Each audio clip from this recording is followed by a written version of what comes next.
नमस्कार दोस्तों, तो मैं आज आप लोगों को वाह्य त्रिज्या के बारे में पढ़ाऊंगा। वाह्य त्रिज्या क्या है? वाह्य त्रिज्या यानी कि यक्स रेडियस। वाह्य त्रिज्या, वाह्य त्रिज्या, त्रिभुज में वाह्य त्रिज्या निकालना यानी कि कैपिटल आर से इसे लिखते हैं। तो वाह्य त्रिज्या हम कैसे निकालें अलग अलग प्रकार के त्रिभुजों में। देखिए, 4 त्रिभुज हमारे महत्वपूर्ण होते हैं। उन्हीं चारों त्रिभुज में से कोई एक त्रिभुज आपसे पूछ लिया जाता है। देखिए, पहला जो त्रिभुज है वो हम इसमें वाह्य त्रिज्या कैसे निकालेंगे, जो सीधा याद रखें।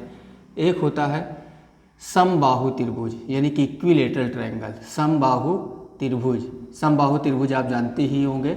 समबाहु त्रिभुज, तो समबाहु त्रिभुज अगर दिया हो और सीधा आपसे पूछे कि वाह्य त्रिज्या क्या होती है। देखिए, वाह्य त्रिज्या क्या होती है ये समझाने के लिए टाइम नहीं है, क्योंकि आप एसएससी टायर 1 परीक्षा पास कर चुके हैं और टायर 2 का एग्जाम दे रहे हैं, इसलिए वाह्य त्रिज्या के बारे में आपको जानकारी होगी। बस मैं आपको एक शॉर्टकट फार्मूले बता रहा हूँ। जैसे ये त्रिभुज है हमारा, ए है, बी है और सी है, ठीक। इसके वाह्य जो इसके शीर्षों को छूते हुए एक सर्किल जाए और इस सर्किल की जो रेडियस होगी, इसी रेडियस को वाह्य त्रिज्या कहते हैं।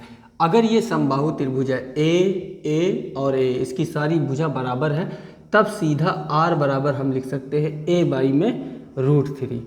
ए बाई √3 सीधा इसका फार्मूला हमारा याद होना चाहिए। दूसरा, अगर हमें वाह्य त्रिज्या निकालने के बारे में पूछता है तो वो होता है विषम बाहु त्रिभुज, जिसकी तीनों भुजाएं अलग अलग होती है। विषम बाहु त्रिभुज, विषम बाहु त्रिभुज जिसकी तीनों भुजाएं अलग अलग हों। जैसे ये हमारी त्रिभुज है ए बी सी। अब इसकी तीनों भुजाएं अलग हैं। ए हो गया, इसको बी मान लो, इसको सी। अब बताइए, इसमें जो सर्किल ऐसे गया होगा उसकी जो रेडियस होगी हमारी वाह्य रेडियस, वो आर का मान कैसे होगा?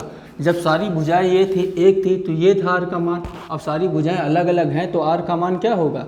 आर इज इक्वल टू होगा ए बी सी अपान में 4a, ठीक। ए बी सी इसकी भुजाएं है 4a, जहाँ पे ए जो है एरिया ऑफ ट्रायंगल है, एरिया ऑफ ट्रायंगल है। और इसके अलावा सबसे ज़्यादा जो पूछा जाता है वो ये होता है कि भाई ये हमारा जो तीसरा होता है समकोण त्रिभुज। समकोण त्रिभुज, समकोण त्रिभुज। अब समकोण त्रिभुज पे जो ऐसे सर्किल गया होता है, इसका जो रेडियस पूछा जाता है, असल में इसका रेडियस क्या होता है? वाह्य रेडियस ए बी सी। तो देखो, वाह्य रेडियस क्या होता है? ये हाइपोटेन्यूज है एच, ये पी है, इसको बी बेस मान लेते हैं। इसमें वाह्य रेडियस हमेशा जो होता है, जो भी हाइपोटेन्यूज होगा उसी का आधा कर दोगे तो वाह्य रेडियस हमारी निकल आएगी, ठीक है। अब इसके अलावा जो हमारा एक और बचता है चौथा, वो विषम बाहु है। देखो, विषम बाहु के लिए कोई सीधा फार्मूला नहीं है, इसमें हमें पाइथागोरस भुजा लगानी पड़ेगी। देखो कैसे निकालेंगे? ए बी सी, ये हमारा है समद्विबाहु बाहु, जिसकी दो भुजाएं बराबर हो। समद्विबाहु बाहु त्रिभुज जिसकी दो भुजाएं बराबर हो। तो इसमें कैसे निकालेंगे? देखो, ये भुजा और ये भुजा बराबर है, ये सी है। हमेशा जानिए, ये वाली लाइन जो माध्यिका होती है समद्विबाहु पे, ये माध्यिका जो होती है यही लंब होती है इसमें, समद्विबाहु पे और समबाहु त्रिभुज पे। और इसमें देखो, हम जानते हैं कि माध्यिका जो होती है वो, जो भी माध्यिका होती है, ये एडी मान लें, जो भी माध्यिका होती है यहाँ पर इसका एक बिंदु होता है, केंद्रक होता है, और केंद्रक माध्यिकाओं को 2:1 में विभाजित करती है।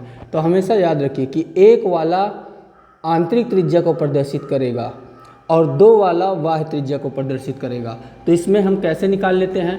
हम पहले यहाँ पे लंब है, ये हो जाएगा c/2, तो हम पहले AD का मान निकाल लें। ये जो पूरी AD की लंबाई है इसका मान निकाल लें। और भाई यही AD जो होता है वो 3 यूनिट के बराबर है, क्योंकि माध्यिका है AD। और 2 यूनिट वाला जो होता है ये बाह्य त्रिज्या को प्रदर्शित करता है, एक वाला आंतरिक त्रिज्या को। 3 यूनिट बराबर इतना, तो 1 यूनिट बराबर में AD/3, तो 2 यूनिट बराबर AD 2AD बाई में 3, और यही R हो जाएगा 2AD बाई में 3, R की वैल्यू हो जाएगी।